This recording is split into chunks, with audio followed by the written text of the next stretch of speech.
When last we met, we had this query. So we had this query that added display name and age. Where the hell did my mouse go?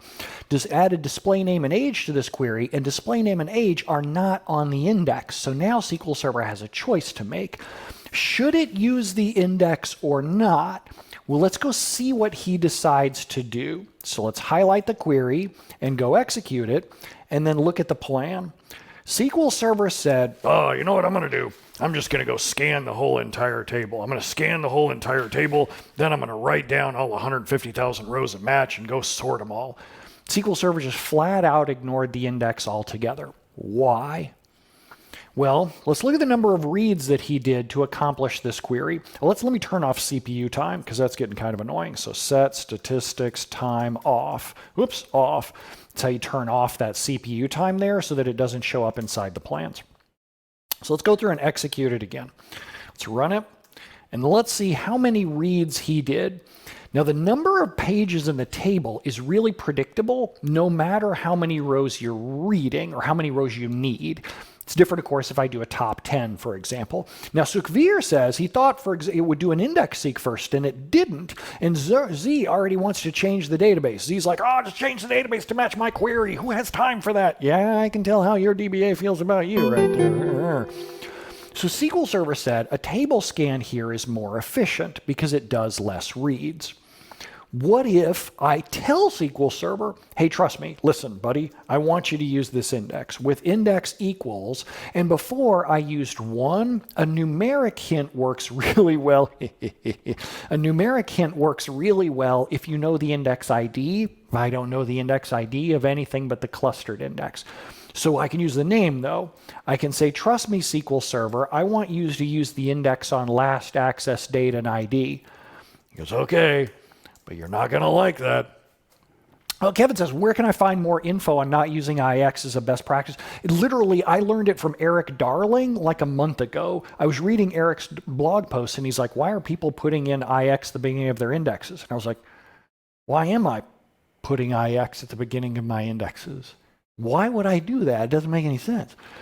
So I've run the query with that index. Now let's go look at the execution plan. Now this is what Sukhveer thought people were going to do. Sukhveer thought that SQL Server would seek in on one particular date, read out all of the rows that match, and then for every ID that came back, we would go look up their ID on the clustered index and get the rest of their stuff because we did select display name and age, which aren't on the non-clustered index. Well, the thing that's kind of tricky here is I wish that these were three-dimensional. I wish they popped off the page in terms of the number of times that they were executed, because then you'd understand why they suck so bad and why SQL Server is kind of making this decision.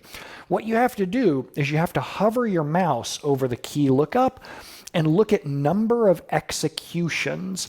How many times, hi Wandisha, how many times did SQL Server have to do this? It did this 150,000 times. 150,000 times because 150,000 rows were brought back out of this index seek.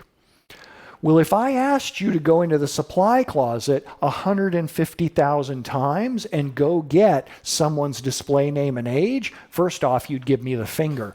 But if I forced you to do it, you would tell me that you had to read a whole heck of a lot more pages. Oh. Remember, there are only 8,000 pages in the entire table, but now we're doing 500,000 reads. We're reading more pages than there are in the table. That's why SQL Server isn't doing that. Why SQL Server's like, no. I know you have an index involved here, but I'm not going to bother. Guy in a cube! Woo! Thank you. And for those of you who haven't seen Guy in a Cube's stream, over on YouTube, Guy in a Cube does much better production quality videos than I do. I'm like a guy with a shoebox and an old iPhone camera trying to get this done. That's not true, but good to see you, sir. So SQL Server's not going to do this here because it's just it's so much work. And Mr. Porce nails it. Yes. What if the date was more recent and less rows came back? Let's try that. Let's go see if we take this out and we switch to a much more recent date. Because see, SQL Server guessed that there were going to be 150,000 rows that came back. What if he knew that there were less? And I'm just going to pick a date out of nowhere that I just happen to have written down here. Let's just say, for example, 2018-08-27.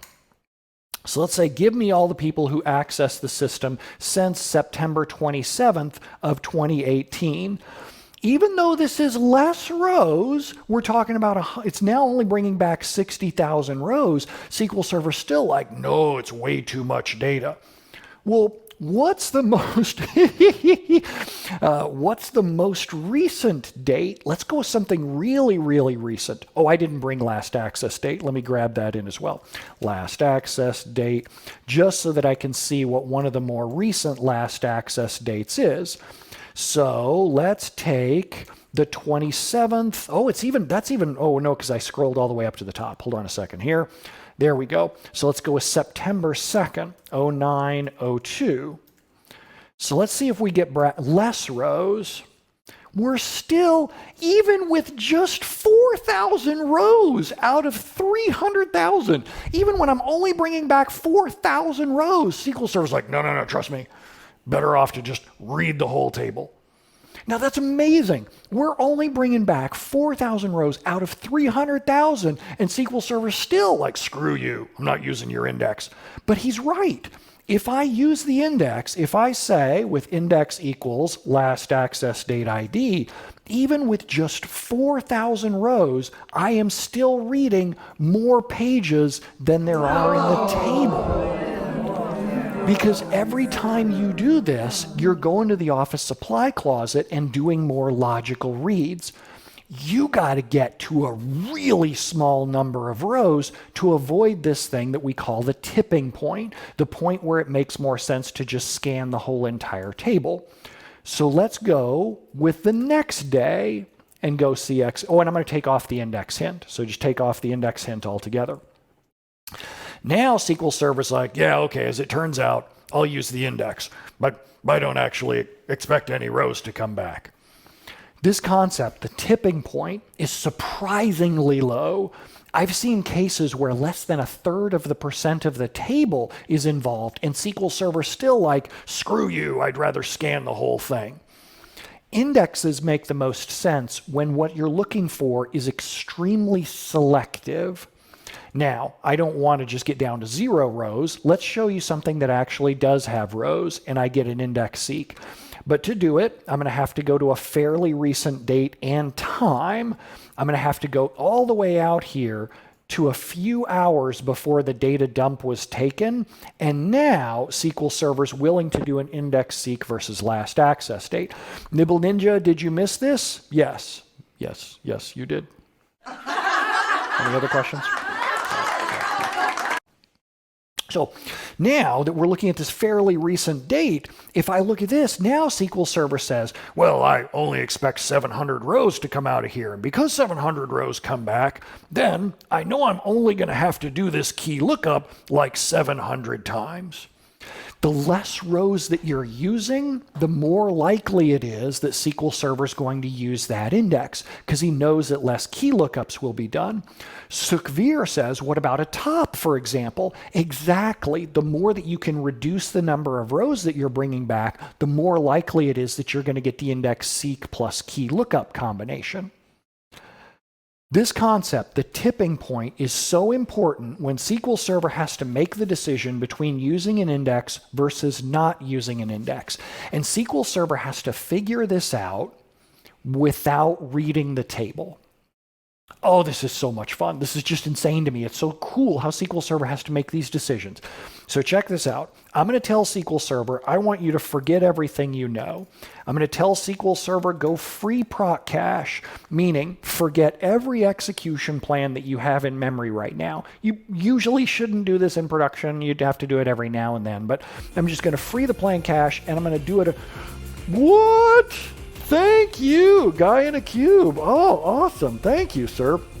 I don't have custom emotes or anything like that set up yet. I'm still a babe in the woods here on Twitch, but I'm learning to figure out how to do that. So, but thank you. So when I've told SQL Server, forget everything that you know. Dang! Oh my God! Well, thanks. Oh, awesome. Solang Sam, I appreciate that as well. Thanks, y'all. Very cool. I hardly suck at all. My mother told me if I worked really hard, this day might actually happen. Oh my God! Arrow keys! Damn! It's on fire. Well, thank you. I appreciate it. Y'all are giving me so much I have to live up to now. Y'all are making it now like I'm going to have to actually start doing quality work instead of winging it like this. This is bananas. Very cool. So I've told SQL Server, forget everything you know. Now go back and build this query plan, but I'm not going to execute the query. I'm not going to execute it. I'm going to tell SQL Server, as I thought he was asking me if I'm German, and I'm like, man, I am as white as they come. Somewhere back in there, I have like Ukraine. I just found this out. For some reason, I always thought I was Lithuanian, but I have Ukraine and American Indian in there somewhere. I'm not sure quite how that works. But yeah, I as white as they can. Like I attend Jimmy Buffett concerts. That's how white I am. Although I go to Mexico a lot. I go travel a lot. Not now, but in other times. So I'm not actually going to execute this query. All I'm going to do is I'm going to say, hey, SQL Server, if you were going to run this query, what would you do? So I'm going to highlight the query, and then I'm going to click Query Display Estimated Execution Plan. SQL Server, tell me what you think is going to happen when you go execute this query. And SQL Server says, well, remember, he's a guy because he's stubborn and refuses to ask for directions. He says, well, I would do an index seek followed by a key lookup. And I believe that I'm going to find about 746 rows. He didn't look at the table. He didn't open the table at all. And yet he came up with an estimate of 746 rows. How? Well, whenever you create an index, SQL Server also automatically creates a statistic with exactly the same name. So let's go look over at our users table, and we'll look at the indexes that we've created so far. There's an index on last access date and ID. That's the black piece of paper. Then he also created over on statistics, he created a statistic with exactly the same name.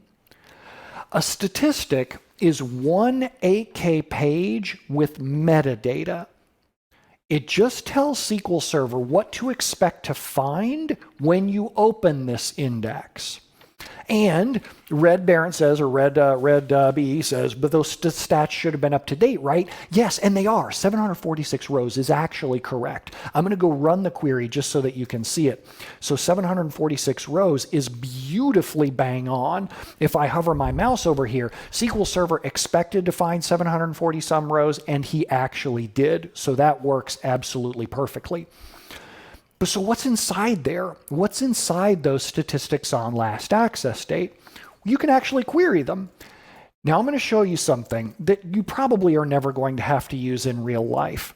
This is a dbcc command.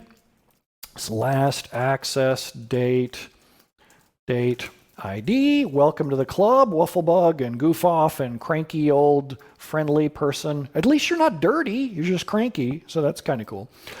So you're probably never going to have to, Goof Off says, wow, I didn't know you were on Twitch. I didn't either. There's a camera here and I just started talking. This is how I usually, anytime I see a camera, it's hard to make me stop. My wife is always like, I can't believe people pay you to see you speak. I can't believe they come to conferences because like I would pay you to shut up. And like you people just seem to, I'm like, anywhere there's a camera or a group, I will just speak. Come, learn about the magic of SQL Server. It's amazing. It's fantastic. Surly Dove says, I bet you stand in front of speed cameras talking. If that would get me out of tickets, I would be all over it. It's, oh, man, so this DBCC show statistics, you don't have to run this often. This is one of those things where I don't ever run it with clients, but knowing how it works absolutely changes the way that you think about queries and performance tuning. It looks intimidating, but hold on, it's actually really easy. What this says is, on our index of last access date and ID, the last time that I looked at it on May the 9th of 7:16 a.m., well, the last time I updated it rather, There were 299,000 rows in the table, and I sampled all of them. SQL Server's just like a political pollster. If you want to find out who's going to win an election, you can't talk to everyone in the United States. It takes too long. Instead, you just hack their Facebook account. Did I say that? I totally didn't say that. That's what happens when I go off script. No. What you would do instead is you would go poll them. You would randomly dial numbers, find out how many people you go, what? Dang, hype train successful. What? Oh, that's kind of awesome. Well, I got a new emote for that. Oh, that's pretty cool. Choo-choo hype train. So instead, what you would do is you would randomly call, or kind of pseudo-randomly, call a bunch of people, ideally not just your friends, to go figure out how many people were going to vote for which candidates. It's exactly what SQL Server does. The more population that you have, the bigger your table is, the more it can't... Sean, thank you. I appreciate it, Sean. Very cool. Now, y'all are asking a bunch of interesting questions around statistics, and I love stats, but I've actually dedicated a whole bunch of time to them in my Mastering Index Tuning class. We spend about half a day talking about in Mastering Index Tuning, and another half a day talking about them in Mastering Query Tuning in terms of how they affect queries and how you write your T-SQL. But what I'm going to show you here is I'm going to say, when SQL Server has to go figure out how many rows are going to come back, it uses this set down here. This is called a histogram, which sounds like Instagram, but it's way easier than it looks.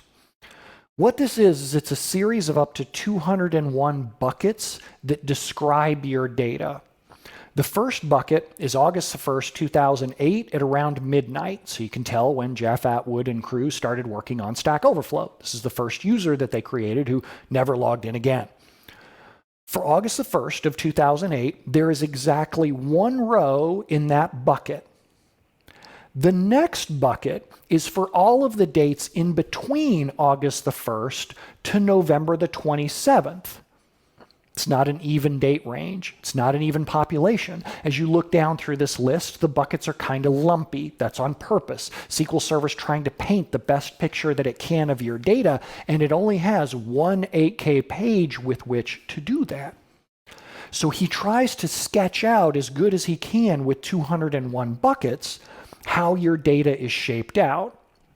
So in this second bucket here, between August the 1st and November the 27th of the same year, there are 1,200 people in that range.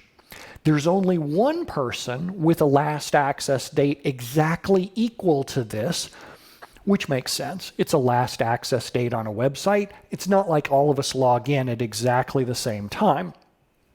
So, and that's a great question. Can you increase the statistics page so that it has a better picture of the data? No. So this is kind of one of the things that I like about open source stuff is you can go read their source code, MySQL, Postgres, stuff like that. You can go read their source code and understand why they make some of the decisions that they make. Like you can change the size of your statistics in some other databases. Other databases get all kinds of knobs that seem interesting, but in the end, most of the time, people would just use them to backfire and shoot themselves. SQL Server tends to give you a limited number of ways that people can shoot themselves in the foot.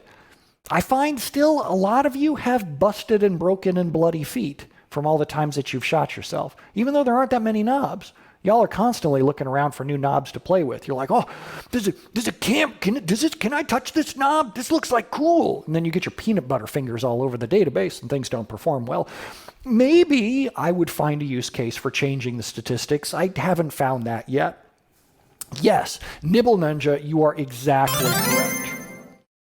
So the larger that your data gets, the bigger this problem becomes. So here, how is SQL Server using this? Let's go back and look at our query. Now our query said where last access date is greater than this. So what does SQL Server do? Nibble Ninja says, does the number of columns impact this precision? Not at all, not in any way, shape, or form. So SQL Server has to go find out all the users where last access date is greater than this. Let's go paste that into our window just so that we can see what he's looking for. Here's exactly what SQL Server does. He opens up the page with the 8K statistics. He scrolls down to that time part. I'm going to go way down to the bottom, and here it is. It doesn't have that exact time, but we have something kind of close. So SQL Server knows that some of the rows in this bucket are going to match, plus all of the rows in the subsequent buckets, because we're asking for everything greater than. In terms of keeping stats up to date, I'm not going to cover that today, but I do cover that in my Fundamentals of Server Tuning class. So Fundamentals of Server Tuning class is where we talk about that one. Also Fundamentals of Database Administration. Either of those will teach you that topic. So this is how SQL Server uses statistics to come up with the estimated number of rows. So here's where he came up with 745 rows, because we have statistics on those columns. Statistics are so cool because SQL Server has to figure out which tables it's going to process first, which indexes it should use on those tables, how many CPU cores it's going to throw at the work, how much memory it's going to allocate to the work, where it should do the sorts in the plan, all kinds of crazy stuff it has to figure out before the execution plan starts. And there's a hard, firm line in between building the plan and executing the plan. Newer versions of SQL Server, 27, 2019, start to blur that line a little bit, but generally, if the estimates are crappy when you first get started, they're not going to go back and rebuild a different plan. Whatever plan you got, that's the one you're going to roll with. Now, statistics are really cool. They help. Gawabogum says, have statistics always existed for the database? As long as I've been alive, yes, there might be an early version of SQL Server that didn't have them, but I know at least since like 7 they were around. I started using SQL Server around 98, 99 with SQL Server 6.5. I just didn't know what the hell I was doing. I still don't know what the hell I'm doing, but it's just that at least I knew about statistics from 7 forward. Ramen Hangover. What an amazing name is that? Ramen Hangover. And we have another subscriber too, Dr. Club. Thank you, Dr. Club. I can only assume that Dr. Club is in reference to the thing that you put on your car steering wheel. So you're a doctorate of inputting those things inside of steering wheels. That's pretty cool. Jeff says, you know what you're doing way more than most people? It's just that I'm 1 page ahead of you in the manual. That's about how I always look at it. People are like, how did you learn so much? I'm like, well, I read the manual. I'm just 1 page ahead of it than you are. So this is how SQL Server has to figure out how many rows are going to come back from different parts of queries. It's really kind of neat how this stuff works. So the way that you write T-SQL can influence how SQL Server uses those statistics. And I should stop to chat for a second. Sometimes when I teach you stuff about SQL Server, I think of myself as Brent Ozar, destroyer of dreams. I think about myself as teaching you things and kind of crushing your hopes and dreams about the way that SQL Server works. I used to think a long time ago when I got started with SQL Server and really just learning things in general, I used to think that when I would go to a training class, I would come back going, I know everything now. I am a god among men. Everyone hear me roar. When in reality, what would happen is I would come back completely dejected. I would come back and look at the source code that I'd written, and I'd be like, oh my God, I am a moron. I have done so many terrible crimes against SQL Server and app servers, I should be burned at the stake. What I'm about to show you can be heartbreaking and frustrating because it will kind of shatter a dream that you may have had about SQL Server, and that the way you write your T-SQL really determines execution plans way more than you might have realized. And you're going to want to get a stake out and start poking people who work for Microsoft. It isn't their problem. It's our problem for not reading the manual. So hold on to your fear and frustration. Oh, Not Caring asks, does a multi-tenant architecture throw all those stats off? If one table contains data for multiple clients, can SQL Server intuit that you only want to read rows for one client at a time? Only if you put the client in the where clause and there's a stat on the client, on whatever like client ID column you have, which is going to be the case. All your queries are likely going to have where client ID equals whatever. But here's the crappy part. SQL Server won't correlate the client ID with other columns. For example, if a client just started yesterday, and you're looking for sales that happened 6 months ago, SQL Server knows that this new client is fairly new in terms of that they have hardly any rows, but it doesn't know about the data distribution across time. He's going to assume that this client has the exact same data distribution over time that all of your other clients do. All right, so now let's kind of break the hearts and dreams. So let's start making the query just a little bit harder. I'm going to say where last access date between 2018-08-27 and, we'll move it around just a little bit to make it easier to see, 2018-08-28. So now, then I'm going to take the exact same query, and I'm going to paste it down here. And instead of casting this, or instead of this last access date, I'm going to say cast last access date as date equals this. Now, these are effectively similar. This means that I'm going to, after I take out the times from last access dates, I'm looking for only rows where their last access date is on this day. The one up top is effectively the same. It's only going to bring back 1 day's worth of data. And to prove it to you, I'm going to highlight both of the columns, or both of the queries. The top query down here brings back 2,443 rows. The bottom query, when I click on the bottom result set here, also brings back 2,443 rows. I just want to drive home that both of these are returning the exact same data. And at first, their execution plans look somewhat similar. I lied, they don't really look that similar. They look similar in the sense that they both brought back 2,443 rows, but the way that they did it is catastrophically different. The one on the top has a completely different execution plan than the one on the bottom. So sorry I'm late. How did I create last access date? Sorry, bucko. Buckle up. And next time, maybe you don't show up to the webcast 2 hours late. 2 hours late. What do you do for a living? 2 hours. What do your projects look like 2 hours late? Do you do that at the office? When someone at the office is like, okay, everybody, we're wrapping up here. We're all, oh, what? What did you say?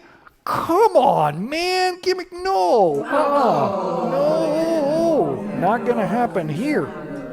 All right. So what we're going to do is we're going to take a 5-minute bio break. And then people are always like, well, Brent, why does anyone come to Brent's sessions twice? And they're like, well, yeah, right. So, I'm such a bad person. So what we'll do is we'll take our next 5-minute bio break, and then we'll do the last set of demos where I'll explain why these two are so different and what that means for your T-SQL tuning. So 5-minute bio break, and we will come back. See y'all in a few.